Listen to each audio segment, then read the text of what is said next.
ఇంట గెలిచి రచ్చ గెలిచిన ప్రధాని మోదీకి ఇప్పుడు ఇంట్లోనే పెద్ద షాక్ తగిలింది. ఆయన సొంత రాష్ట్రం గుజరాత్లో బీజేపీ కష్టాల్లో చిక్కుకుంది.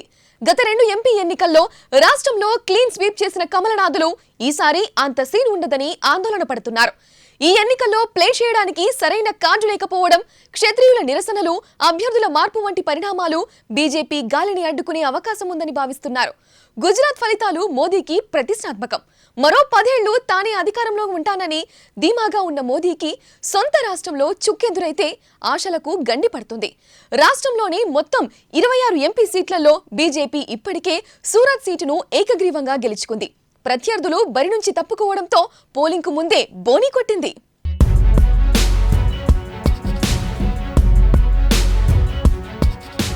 మోదీ ప్రధాని పీఠం ఎక్కడానికి గుజరాత్ ఎంపీ ఎన్నికల్లో బీజేపీ విజయం కీలక పాత్ర పోషించింది.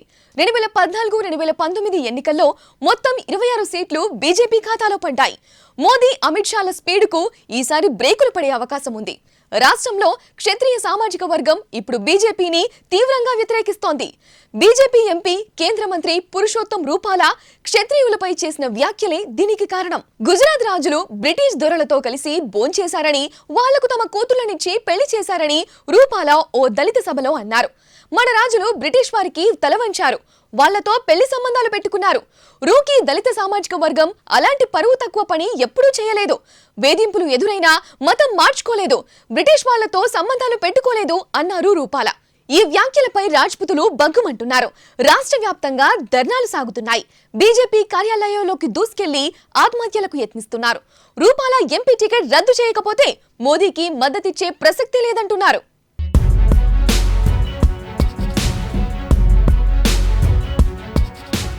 గుజరాత్ ఎన్నికల్లో క్షత్రియుల ఓట్లు కీలకం. రాష్ట్ర జనాభాలో 17% ఉన్న రాజ్పుతులు 30 ఏళ్లుగా బీజేపీకి అండగా ఉంటున్నారు. సౌరాష్ట్ర ప్రాంతంలో వీరి బలం మరింత ఎక్కువ. రూపాలా వ్యాఖ్యలు తమ మనోభావాలను గాయపరిచాయంటున్న క్షత్రియులు ఆయన క్షమాపణ చెప్పినా వెనక్కి తగ్గడం లేదు. కఠిన చర్యల కోసం గట్టిగా పట్టుబడుతున్నారు. వారిని బుజ్జగించడానికి స్వయంగా మోదీనే రంగంలోకి దిగి భేటీ అయ్యారు. రూపాలపై ఇప్పటికిప్పుడు చర్యలు తీసుకునే పరిస్థితి లేదు. టికెట్ రద్దు చేస్తే దళితులు, పట్టీదార్లు దూరం అవుతారు. పట్టీదార్ సామాజిక వర్గానికి చెందిన రూపాలా అమిత్ షాకు అత్యంత సన్నిహితుడు. బీజేపీకి పట్టీదార్ల మద్దతు కూడగట్టడంలో కీలక పాత్ర పోషించారు. అందుకే హైకమాండ్ ఆయనపై చర్యలు తీసుకోలేదు. ఆయన రాజ్కోట్ నుంచి బరిలోకి దిగారు. ఏకగ్రీవమైన సీటును మినహాయించి మిగిలిన 25 స్థానాలకు ఈరోజు పోలింగ్ జరుగుతోంది. రూపాలాపై చర్యలు తీసుకోనందుకు బీజేపీకి వ్యతిరేకంగా ఓటేయాలని క్షత్రియ సంఘాలు ప్రచారం చేశాయి. గుజరాత్ సిట్టింగ్ ఎంపీల్లో సగం మందిని బీజేపీ ఈసారి పక్కన పెట్టింది. కాంగ్రెస్ ను వదిలేసి వచ్చిన 7గురికి టికెట్లు ఇచ్చింది. ఈ నిర్ణయాలపై కార్యకర్తలు తీవ్ర అసంతృప్తి వ్యక్తం చేస్తున్నారు. బీజేపీకి, కాంగ్రెస్ కు సిద్ధాంతాల పరంగా తేడా లేకపోయాక ఇక పార్టీలో పనిచేయడం ఎందుకని అంటున్నారు. పలు స్థానాల్లో రెబల్స్ సమస్యలు సృష్టిస్తున్నారు. సంబర్కాంటా నుంచి పోటీ చేస్తున్న శోభన భరయ్య తన జీవితంలో ఇంతవరకు ఒక్కసారి కూడా బీజేపీకి ఓటు వేయలేదని, ఆమెకు పిలిచి మరీ టికెట్ ఇచ్చారని అంటున్నారు. అభ్యర్థుల మార్పు చేర్పులు గతంలో ఇంత భారీగా ఎప్పుడూ జరగలేదు.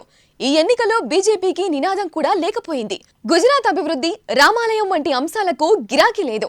కేవలం మోదీ కరిష్మాతో గుజరాత్లో క్లీన్ స్వీప్ చేయడం కష్టమని, సీట్ల సంఖ్య తగ్గే అవకాశం ఉందని భావిస్తున్నారు.